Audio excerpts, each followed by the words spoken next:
there ain't one damn thing in it that compares to you, girl. I seen the California sunset, I seen the hills in Tennessee, I seen the beaches down in Florida, I seen in Georgia evergreen, I seen the blue sky in Kentucky, I seen Colorado Springs, but none of those things are pretty as you.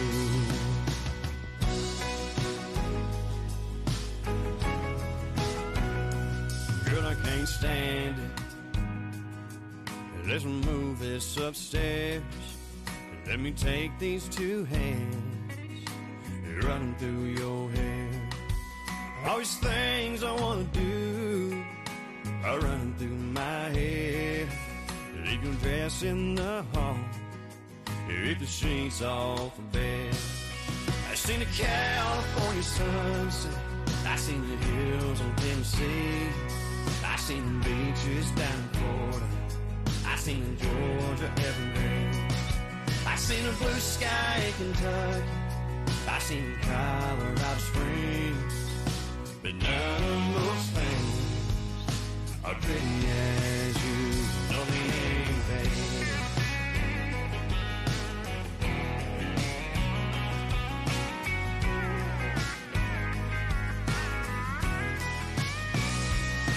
I seen the California sunset, I seen the hills in Tennessee, I seen the beaches down in Florida, I seen Georgia evergreen, I seen the blue sky in Kentucky, I seen Colorado Springs, but none of those things are pretty as you. Girl, none of those things are pretty as you, no.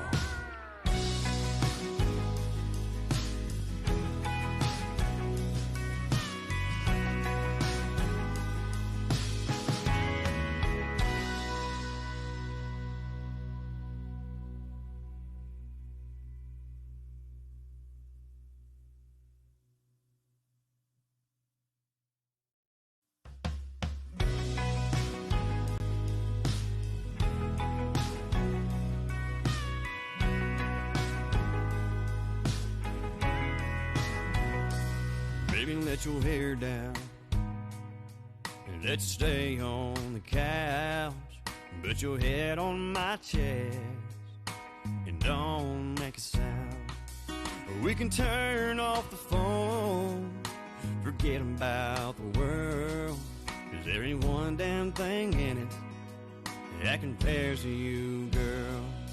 I seen the California sunset, I seen the hills in Tennessee, I seen the beaches down in Florida, I seen in Georgia evergreen, I seen the blue sky in Kentucky, I seen Colorado Springs, but none of those things are pretty as you.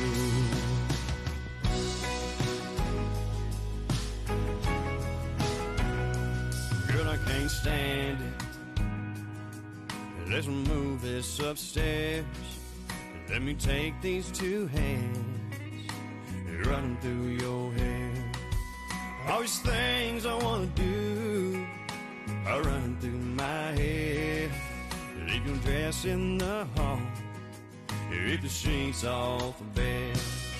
I seen the California sunset, I seen the hills in Tennessee, I seen the beaches down in Florida, I seen in Georgia evergreen, I seen the blue sky in Kentucky, I seen Colorado Springs, but none of those things are pretty as you.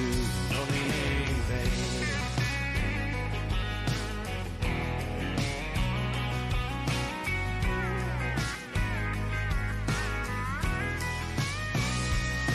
I seen the California sunset, I seen the hills in Tennessee, I seen the beaches down in Florida, I seen Georgia evergreen, I seen the blue sky in Kentucky, I seen Colorado Springs, but none of those things are pretty as you. Girl, none those things are pretty as you know.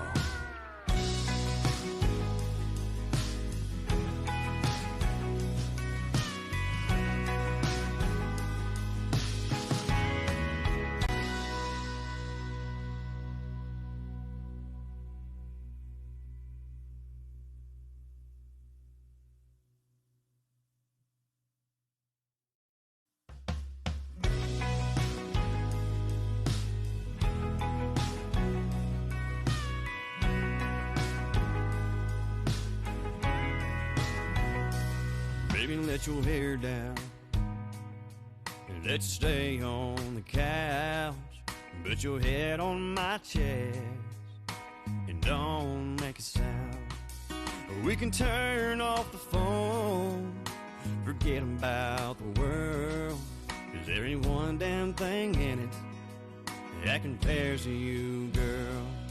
I seen the California sunset, I seen the hills in Tennessee, I seen the beaches down in Florida, I seen the Georgia evergreen, I seen the blue sky in Kentucky, I seen Colorado Springs, but none of those things are pretty as you.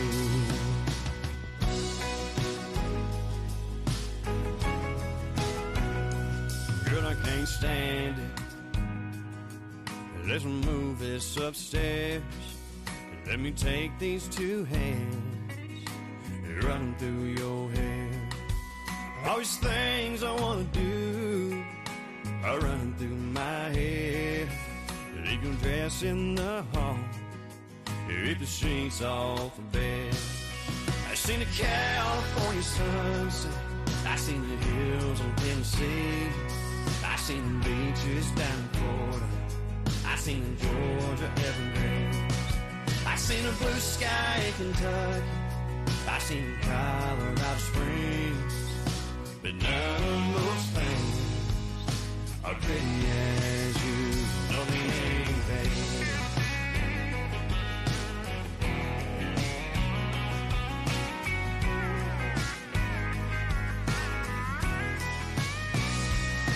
I've seen the California sunset, I've seen the hills in Tennessee, I've seen the beaches down in Florida, I've seen Georgia evergreen, I've seen the blue sky in Kentucky, I've seen Colorado Springs, but none of those things are pretty as you. Girl, none of those things are pretty as you know.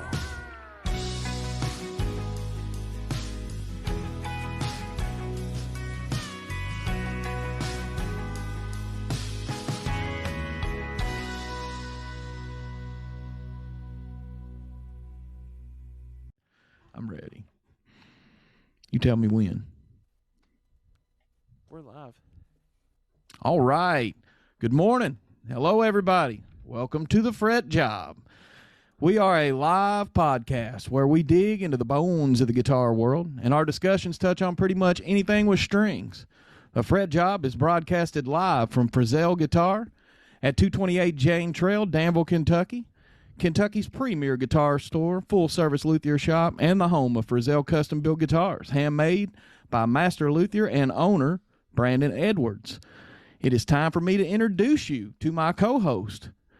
He is the master luthier and owner of Frizzell Guitars, Brandon Edwards. Hey, what is up, everybody? Welcome to the FretJob. This is Big Brand here in the morning, and we are... Oh, jeez. Welcome to the FretJob. This is my host, Jonathan Recorder. Everything, stringed instruments, and everything like that. He is just a great, wonderful musician, and we are actually going to stop and take a couple second, a small intermission, and we'll be right back. All right.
All right, everybody, we are back here at the FretJob for a short bit. And, we're going to start talking about this local spotlight. I'm going to take the local spotlight today, and I'm going to be talking about, well, honestly, I'm going to be talking about something that's near and dear to me. Be talking about the lodge at Logan's Vineyard. Excuse me. So we're going to be talking about the lodge at Logan Vineyards. It is a great place. And we're actually having an event there later. So that will be live streamed. Big news to come later on tonight. But other than that, it's just a great place for a wedding. It is located in Harrodsburg, Kentucky. So look up the lodge at Logan Vineyards, and you'll know it's a great place. Cool. Yeah, you guys check that out. I can't wait to see what it's going to be like up there tonight. Yeah, I'm going to talk about a little bit about a local spotlight too. And bear with us, guys. You know, he's operating for Zell Guitars there by himself today, and if somebody pulls in, he may end up having to pause for just a second and take a short break so he can take care of his customers like he loves to do. But my local spotlight's going to be Mason Brothers Footwear and Apparel. It's located in Danville, Kentucky. It was founded in 1982 by John and Pat Mason. It was called Town and Country Shoe Outlet for a long time, for years actually. They opened their doors selling reconditioned shoes. Then their sons actually took over the place. They've renamed it Mason Brothers. They carry all kinds of good stuff, guys. A matter of fact, some of the stuff they carry are names that I'm sure you've heard of, like Ariat, Carolina, Chaco, Danner boots. We're going to take a small intermission here.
Sorry. We're back.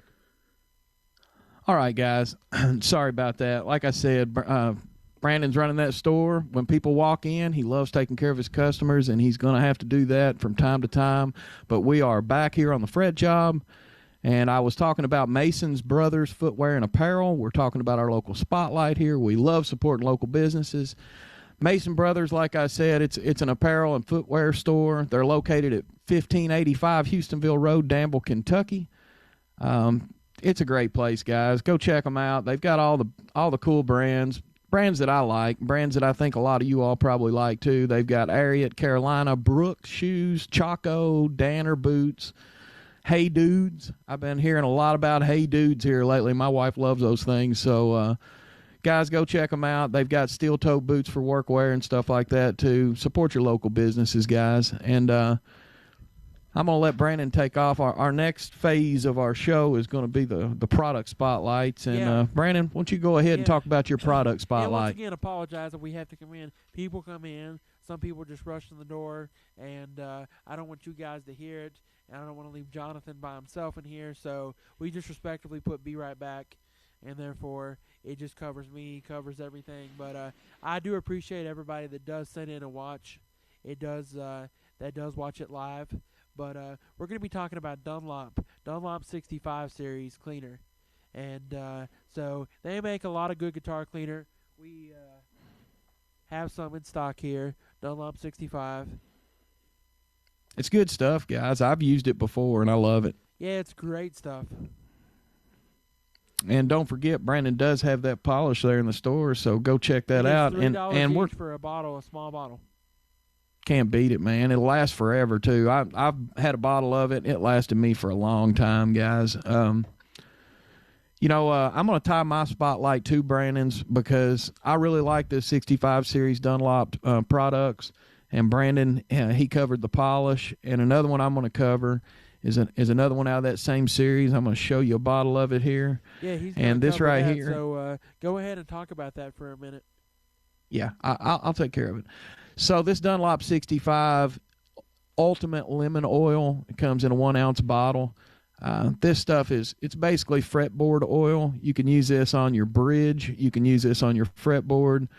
You can use it on any non-gloss, non-finished part of your guitar that, like anything that's ebony on your guitar that doesn't have a clear coat on it. You can use this stuff on it. And guys, I'll tell you a funny story that's tied to this stuff. I was in Frizzell Guitars the other day, hanging out with Brandon, and I had my little Pono acoustic guitar with me, little parlor guitar. I think you all have seen it before on here.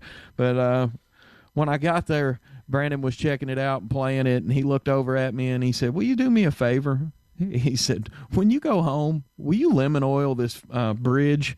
He's like, "Man, that thing is dry as a bone." And I looked at it, and I'm telling you guys, it's made out of ebony, and it looked like some really light rosewood when he pointed it out. So I came home, and sure enough, I got this Dunlop number 65 Ultimate Lemon Oil out, and I got me a clean terry cloth, and I rubbed it into that bridge, and then I started working on my fretboard, and man, it made the guitar pop. I mean, it made it look great after I got done, and it made it feel better too. And it took a lot of worry out of my mind because he's right. You let your guitar get dried out like that, it's over, guys. You're getting work done to it because you've let it go too far. I've had guys bring in guitars in the store here, and I literally kid you not, they have dropped off guitars here, and I'm looking at the guitar, and I mean, it is like dry. The fingerboard's all cracked up because it's been dry. Yeah. I mean, it's so dry. It's drier than, I mean, it's just insane. But yeah, that's not good for your guitar, guys. I mean, I'm glad you pointed that out to me because I wasn't really paying attention to it. And I mess with guitars every day, and I look at that guitar every day, so it didn't stick out to me. That didn't. But I'm glad you mentioned it because I sure would have been sad because I love the little guitar. It's a great little guitar. I mean, it's fun. Lemon oil. I mean, you want to, every time you change the strings, or every you can do it every time. If you feel like you want to do it every time you change your strings, clean your guitar. And I repeat this is going to be my tip. I'm going to give my tip of the day now.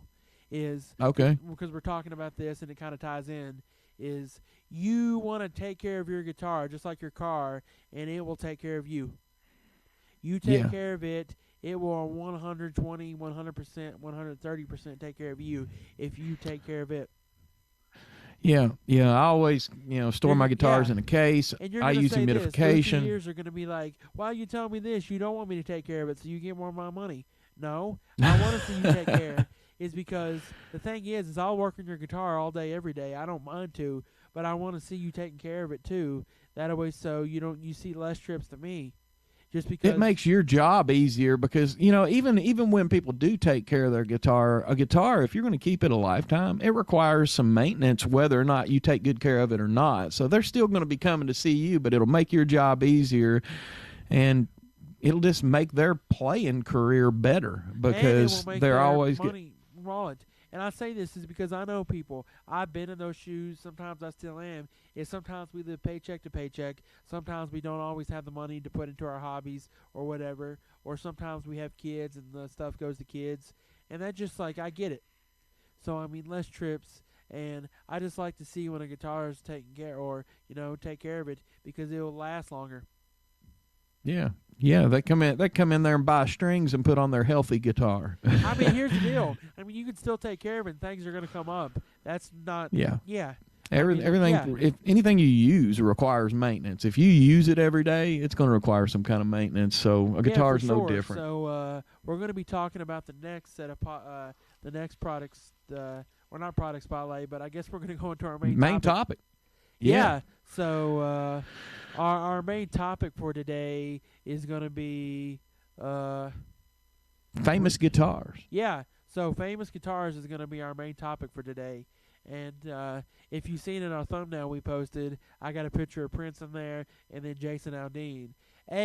I'll tell you about Jason Aldean. I never paid attention to what guitar Jason Aldean used until have I not saw him play an SJ, a J200? Yeah, but he's got a very specific. He's got on the pick guard. He's got inlaid in double set of playing cards with like Ace for Aldean. And it's really stuck out to me. Well, last season on American Idol, he played with that Caleb kid, and he played that guitar. He has two different ones that are identical. One's black, ebony, and then he's got one that's natural with the flame. But he played that guitar. What stands out to me is when he plays it. He also played that same guitar when he did that duet with Bob Seger. He did CMT Crossroads with Bob Seger. That was really cool. But I really liked it. Like, that's just a standout guitar to me. I never noticed it until his name's on it too. But I never noticed that guitar until recently. Then I really kind of noticed that guitar, and it was like, oh yeah, that is absolutely insane. Yeah, I mean, there's so many iconic guitars out there, guys, that just stand out to me. I mean, like, I'll tell you a guitar that I think of. When I think of iconic guitars of famous musicians, I can't help but think of Prince's 1984 Andy Beach Cloud 2 Blue Angel. And I don't know if you all know what I'm talking about. And this guitar has been several different colors in its life. It's been painted several different times by the maker. He'd take it back to the maker was Dave Rousson. Okay. And Prince would take this guitar back to Dave Rousson and get it painted whenever, because he's always was changing themes with things, man, and different outfits, different stage designs, and he would change his guitar to go with it. But I don't know if I'm going to be able to get this on there. You can kind of, there you go. That guitar right there, guys, with that big tall horn on the end, long horn on the top of it. So it was made in 1983, and from 84 to 93, that was Prince's primary guitar that he played, and it was made specifically for the Purple Rain tour. And the thing is, go ahead. The thing's worth $597,000 is its estimated value. Yeah. So Cameron Johnsonville says, "Yeah, buddy, Brandon knows his polishes and oils." Yeah, buddy. Yeah, he's right. Welcome to the FretJob, Cameron. Cameron is one heck of a guitar player. He actually played on a song for me. Awesome. And Cameron is just one talented guitar player. He is the hoarder of Boss pedals. He has more Boss pedals than I think. Nothing wrong with that, man. He has more Boss pedals than I think Boss has himself.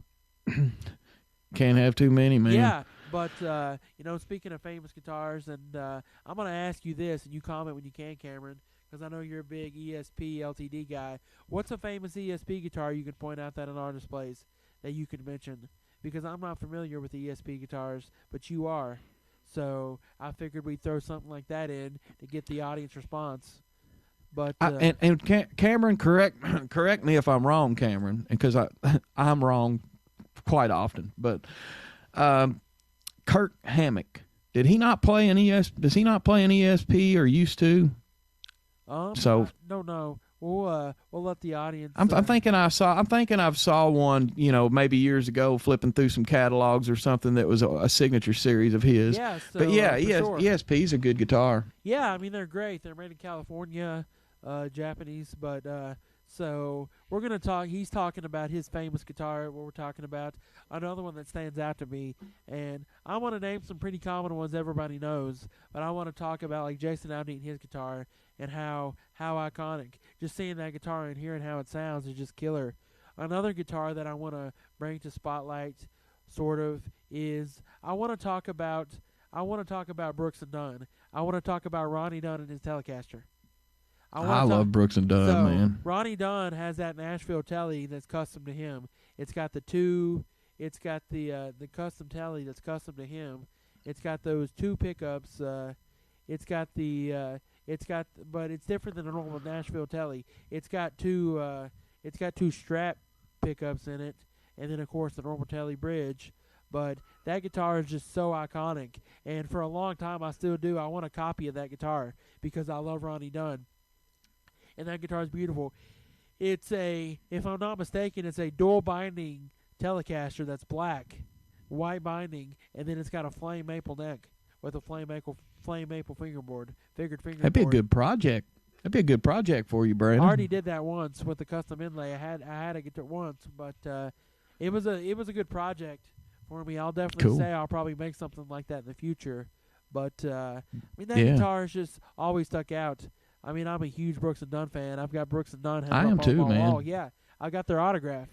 I mean, my wife gets tickled at me, man. We're riding down the road and flipping through the radio. She's notorious for sitting there spinning knobs all the time.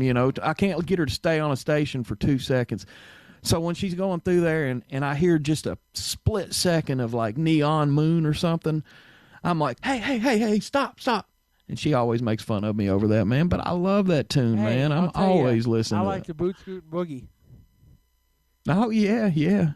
Get that. Yeah, I remember when that came out, I was pretty much a kid when that came out, and that was a big song, man. I mean, it was super big.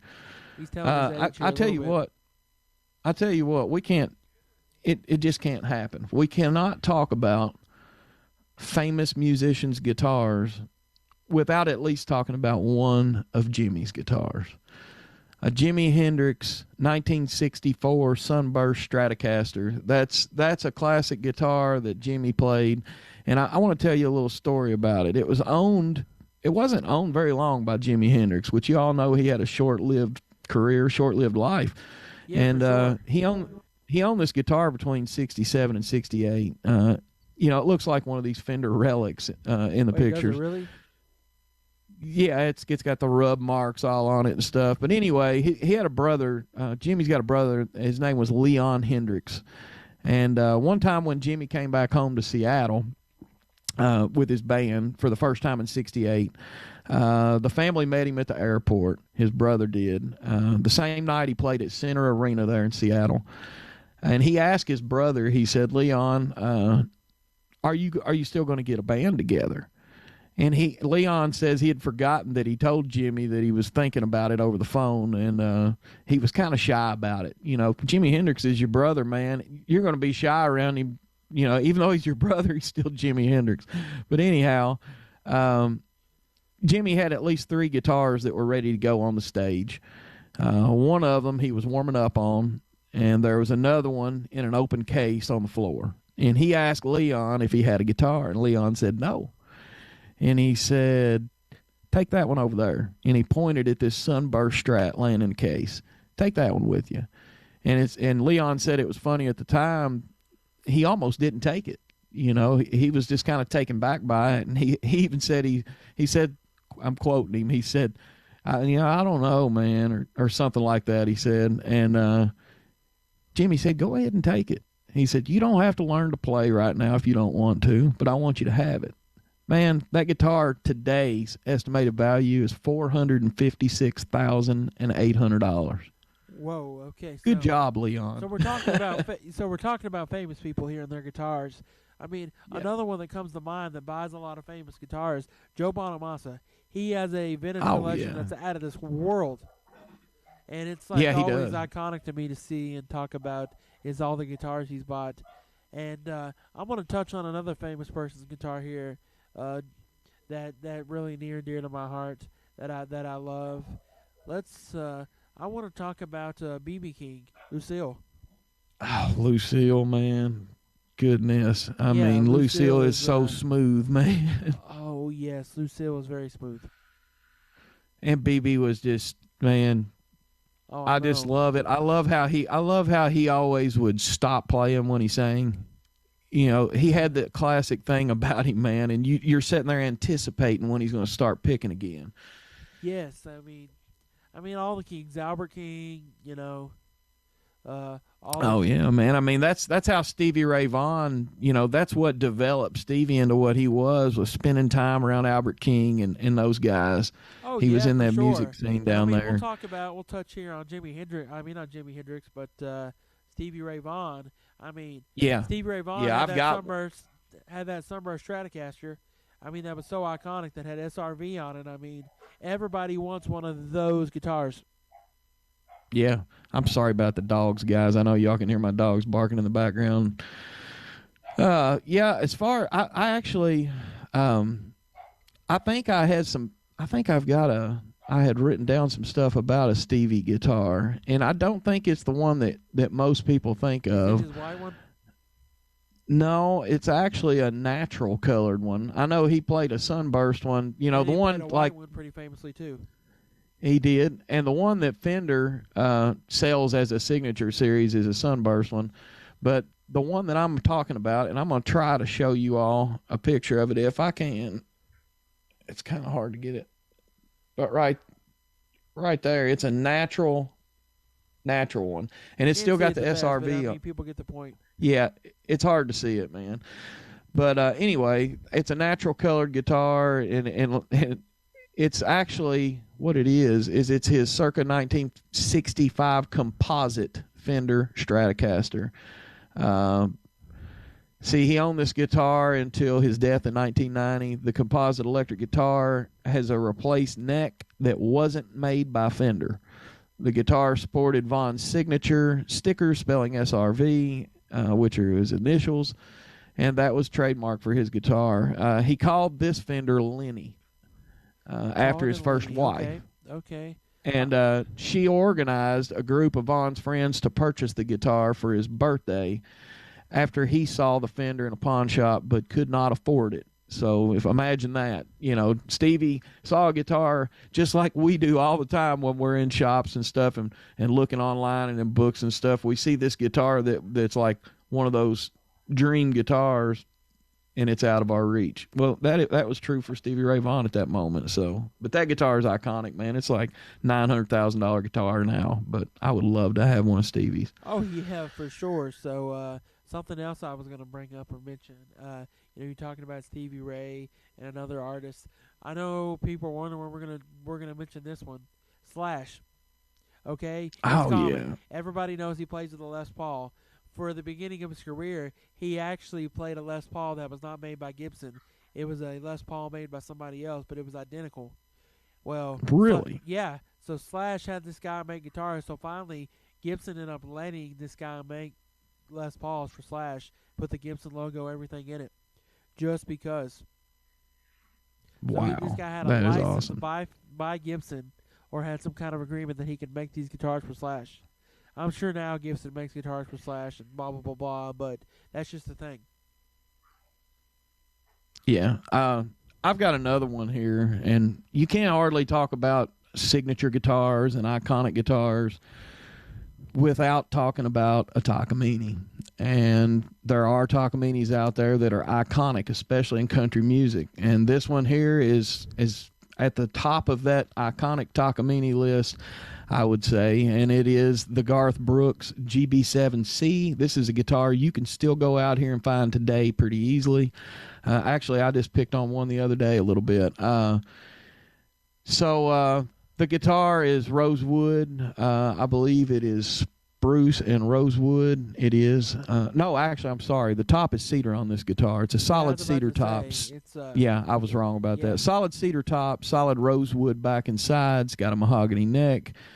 It's a beautiful guitar. It's a cool looking guitar because it's got that signature sound hole that looks like an acoustic guitar. You know, I kind of like that, man. So there's probably some guys that don't. We're talking about Takaminis here. You know, Blake Shelton, Montgomery Gentry. We hit home. We Danville, Kentucky. So you know, Eddie and Troy are big names around here because it's where they're from. They live. They use talk. Also, let's talk about John Michael, a local guy. Montgomery. He uses Takaminis. Yeah, I'll tell you what. A cool fact about that guitar I'm talking about is that guitar was inspired. Garth got the inspiration for that sound hole that's so iconic now. He got that inspiration from the Gretsch acoustics that he saw with the triangle-shaped sound hole. That's what got him thinking about that, and that's what got him thinking about a custom sound hole. Okay, and let's not forget Toby Keith. Yeah, Toby Keith. I think we mentioned him the other day when we were talking about Takaminis. They got. But yeah, man, that's another iconic artist guitar, the Takamine Gb7C. That's the cutaway. Yeah. Garth Brooks model. You got another one, Brandon? Yeah, I've got several. I mean, we'll keep it rolling. Yeah, go on. Take one. I mean, another one I think that's really iconic, and this is not. Stay with him too. Okay. Talk about iconic. Yeah, we'll talk about Chris Young and how he plays the J45, and it's kind of iconic. You see his, and it's got the wear and tear from playing. But that's another one that comes to my mind. Now, does he play a vintage one, or do you know? I don't know. It looks vintage. I don't know. Maybe he's wore it out over the time. And I mean, it's a pretty guitar. He plays it. Yeah. I'll tell you another Anderson guitars. You see those a lot on the Opry. Yeah, I've saw those. You see those a lot. Man. And I'll talk about one that's near and dear to my heart here. Raise your hand if you ever heard of Rascal Flatts. Absolutely, man. I like some Rascal Flatts, man. Yeah. So I also. So what's the iconic Rascal Flatts guitar? So when I was a kid, this is what got me into being a luthier, sort of in music and guitars in general. When I was a kid, I got a CD, I think, from my aunt one year for Christmas in story time, and it was a Rascal Flatts CD, and it was a Feels Like Today album, and it had Bless the Broken Road, Feels Like Today, all those classic bops that Rascal Flatts had. And I just was insanely crazy. Well, the first time I heard it, I heard a Joe Don Rooney, which is the lead guitar player for Rascal Flatts and one of the members of the trio. He played himself a, what was that guitar called? He played a Les Paul, sorry. I don't know, ask him what that's called, but he played a Les Paul. He just sounded killer on his solos, like Fast Cars and Freedom and stuff. He nailed those solos, and it sounded like iconic. What hurts the most and stuff like that. Yeah. For me, Rascal Flatts has been like a roadmap to my life. Some of these songs I can relate to with certain issues. That's just really hit home. And I always they were really big during your teenage years. Yeah, they were. Yeah. I mean, I seen them live at the Opry, but I'll never forget. I'll never forget this. Here is I think I was watching TV one day it was either a friend's house or somewhere, and it was Good Morning America. And Rascal Flatts was on there, and I'll never forget this, is not only was Rascal Flatts on there, but Rascal Flatts also had they played I want to say they played What Hurts the Most, and Joe Don Rooney had a special Les Paul, had flames on it, which I actually got to see that guitar when I worked at Gibson, which was so cool, which it kind of made me geek out a lot, not going to lie. But, well, I'm kind of going to use your last one there to segue into to my next one. My next one. What you got? I was finishing a little bit more of this. Oh, go ahead. Go ahead. Yeah, but just to recap the ending part of this is he played that guitar on stage, and he just did a solo, and ever since then I wanted a Les Paul, and I wanted to be a guitar player. And so that you got one. Yeah, I mean, that got me super interested in guitars. Ever since seeing him play one on stage like that, ever since then I was just crazy interested in guitars. Cool, that's awesome, man. But what got me excited there is you're talking about Les Pauls, and that was you're stepping right on top of me there of what I'm wanting to get into, because what you're touching on, what I'm wanting to touch on, Les Pauls, and. You can't hardly talk about Les Pauls without talking about the Black Beauty, 1954 Black Beauty. And did we talk about that as a trivia question? Yes, we did. We might, yeah. Actually, it was the answer to a trivia question, I believe. But the Black Beauty was made, like I said, in 1954. Man, this guitar, it changed things. The Black Beauty was the first of its kind to be made the way Les Pauls are made today. Oh yeah, and it was featured on Les Paul's and Mary Ford's TV show throughout the 50s. In '76, he brought it back to the guy that worked on his guitars. His name was Doyle. He brought it back to him, and he was getting some work done on it. And that guy was already fixing some of Les Paul's other guitars. And while he's there, he gave it to him for payment. So Doyle ended up getting the Black Beauty for payment for working on several of Les Paul's guitars. And man, it's a super valuable guitar today. I mean, it's close to a $400,000 guitar now. I don't know if it's now. still a thing, but when I worked at Gibson, they told me that Les Paul's son would bring all his guitars up to Gibson to get set up and get maintenance to the factory. Really? Yeah. That's cool. And you know that USA factory, not the custom shop factory. And you also have, you know, we talked about this earlier. You can't hardly talk about the Black Beauty without talking about what gave birth to that whole style of guitar. What gave and I'm gonna birth let to you talk Gibson, about the company, is a Les Paul log. So here's the story behind that. Les Paul, the log. Yeah, Les Paul had a guitar, and he basically, I don't know if he put a neck on it, but he had a block, had a neck put on it, a Gibson neck put on it, and 2 humbuckers put in it, or pickups. He went over to his buddy that worked at Epiphone in Kalamazoo, went over to where his buddy was at, took his buddy and had his buddy cut up a hollow body. He took the 2 sides of the hollow body and he put that on the side of this block of wood, and that was why it's called the Les Paul log. And that gave birth to a generation of guitars. Yes, that did. And at the time, it was competing with the Rickenbacker frying pan. Yeah, I mean, and man, if you've ever saw footage of Les Paul, you know, even into his really advanced age years, one of my he favorites still is went. ZZ Top. Yeah, he still went and gigged like a regular gigging musician at a little small club. He did that until he was super old, man, and he was still so good, man. He had such a smooth style of playing, man. I love listening. We could talk about Billy Gibbons. Yeah, so when you think Billy Gibbons, do you think Gretsch? No, I'll think of an SG.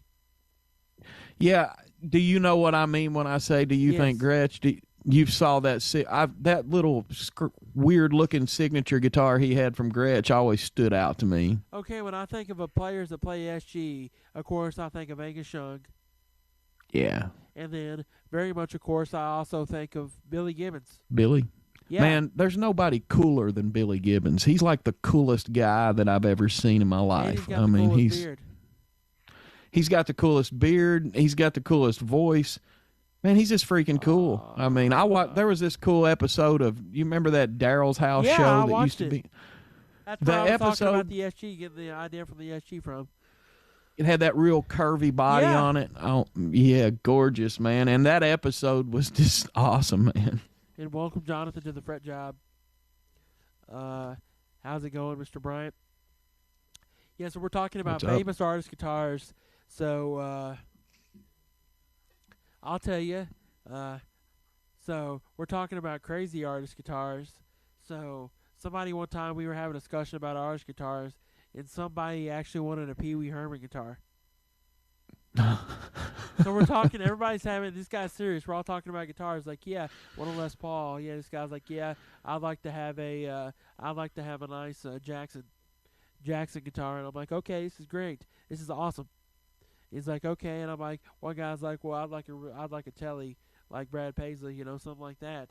And I'm like, okay, great, sounds awesome. We're talking. Well, this guy just like gets up out of his chair, and he goes and grabs his phone. He comes back. He says, yeah, Pee Wee Herman played a guitar one time. I want that guitar. Yeah. I think I'll pass on the Pee Wee Herman guitar. Yeah, I don't even remember what it was, but it was just something that stood out as funny. And he was serious on wanting that guitar. Oh, I think that. I always think I know you are, but what am I? John said, Mr. Brian is my father. You can just call me John, but I'm doing good. How are you? I'm great. What's up, John? Thanks for watching, man. I've got another one here that I was going to touch on just because I want to mention this guy because he's an awesome guitar player, but David Gilmore. Man, David Gilmore. Did his guitar sell Pink Floyd, just recently? Man, he sold a collection, and if I'm not mistaken, don't hold me to it, but I think his collection brought upwards of $20 million. Ooh. He was a serious collector, and he is a serious collector. But he had a 1984 candy apple red Fender Strat. And just this one guitar is valued at $660,000, man. But he is a iconic Strat player. Okay, so you're David talking Gilmore. about collections here. I want to dive into next. Rick Nielsen of Cheap Trick. They just did the Gibson TV video of his. Did you see that video? No, I didn't see that, but I saw like when I think American Pickers might have went to his house in an episode, or went to a storage unit that he had. I know he's a big time collector. Yeah, so he's got a crazy huge collection, which I love. But Rick Nielsen, I mean, you watch the video, you'll see a few Carinas. I love a Carina Explorer. Do you? Yeah. I've never played an Explorer body, but it is an iconic shape, man. Or a V. Have you ever played a V body? I've never played a V body either. Well, you need to get out of the comfort zone and play one. Yeah. Me and electrics, like I've told you before, I played Strats, I played Tellys. I haven't owned a Telly, but I played them. They make a Explorer shaped and a V shaped acoustic. We're gonna get you taken care of. Yeah, I'll try anything. And then I had that Godin electric guitar I like too. Yeah, I'm wanting a Mustang. Yeah. Yeah, I like them, man. I like to have a little Mustang. Maybe one of these days I'll get me a Frizzell Mustang style.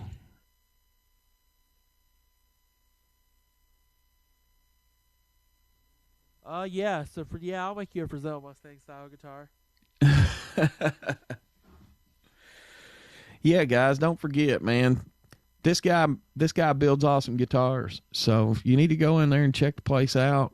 Check the store out. He sells guitars. He sells strings. He sells all kinds of stuff, man. Go in there and check it out. Talk to him about what he does. Talk to him about what it means to be a luthier and what he can do. We all love guitars here, man. So the more we can learn about them, the better off we are. And plus, it helps you out, just picking up little tips about guitars, man. It helps you out when you're out here shopping for them and stuff. For sure. Like little tips and little things about guitars. Yeah. So I love it. My repair bench has been extremely full. It's full today. It's full last week. So it's going to be full this week. I guarantee it. A lot of work. So I'll share a little bit. We're talking on the FretJob about guitars, but we can, we talk about different various things. We'll take a turn off of our topic for a minute. I get a lot of different stuff in here. Like today, I got tuner. I got a tuner restoration and stuff, or I got a guitar restoration. Today, I've got a level crown and polish. Different various things. I keep busy, but I really appreciate everybody that keeps my workbench full and that keeps me and my two hands working hard and my tools working. I appreciate that. Yeah. What's my favorite guitar I worked on? I'll tell you. I've got three. So I restored a 1964 Hummingbird. That so this guy had took a not really took, but this guy here had took his guitar, his Hummingbird, to another shop, and he didn't know I was around. He took it to a bigger shop, and he went and the shop kind of brushed him off on his 64. It was his grandfather's. His grandfather passed his guitar down to him. Well, the guy ticked him off and whatnot and was just being super rude to him. So he said, okay, I want to pick up my stuff. I want to take it down here to this guy because everyone says go to him. He said, and this is like 3 counties away, and I'm getting recommendations to come to me. So he comes down, makes the trip down, brings it to, and I mean, this was great. So what I did on this guitar is it needed new frets. I put new frets in this Hummingbird. The bridge was lifting up. I re-glued the bridge down on this Hummingbird, and then I cleaned the guitar up, cleaned the fretboard up, just really cleaned it up and everything else. Yeah, and, looked good too. He was going to take it to Gibson, but they were going to replace the fingerboard on it, and he just didn't want to get that replaced. That was his grandfather's original fingerboard. He was very partial to keeping it all original, including the fingerboard. Yeah. So don't blame me. Yeah, but I mean, it was a great guitar. Another one that I was really blessed to work on. I worked on actually, it was a couple weeks ago. I got to work on a lot of guitars, but I had an acoustic that I brought back from the dead. So not the one you're probably thinking of, Jonathan. But I brought an acoustic back from the dead. This guy brought in an acoustic, and past the 4th fret, it was just no notes. It was just dead buzzing. I mean, it sounded horrible. Anything past it was really the 3rd. It just was making no noise. It was just clink, clink, clink, clink, clink, dead noting, like the strings were touching against. So that was a really tough task, but we got the guitar back together and got it all cleaned up and had a lot of gunk on it. We buffed some of the gunk out, got it cleaned up. This guitar looked 120 times different and better. This guy calls me 2 nights after. He says, I know it's late, but he said, let me tell you, man, I have not put down this guitar all day. He said, That's I have awesome, not put man. down this guitar all day, all night. He said, this is the best playing guitar I've ever owned. He said, you done a killer job. He said, this guitar I thought was lost. He said, you brought it back from the dead, and I just thought, oh, man, that's insane. That's a good feeling, man. Yeah, it's a great feeling. I had a guy the other day tell me that summertime, he said, yeah, I worked on his guitar in July, or it was either July, yeah, and he called me the other day just randomly. He said, man, I appreciate you. He said, my guitar is still working and playing great. He said, that's awesome, man. He said, man, my guitar still plays better than it did. He said, it still plays great. And I just want to tell you that because I appreciate you. I'll tell you what, of all the yeah, so I thought that was super, super cool. So, well, we are going to end the Fret Job here. Okay. So, we're going to end You got a customer here. coming in? Yeah. So, we've had a great day. All right, Appreciate guys. everybody, and we'll see y'all next week. Yeah. See you next week.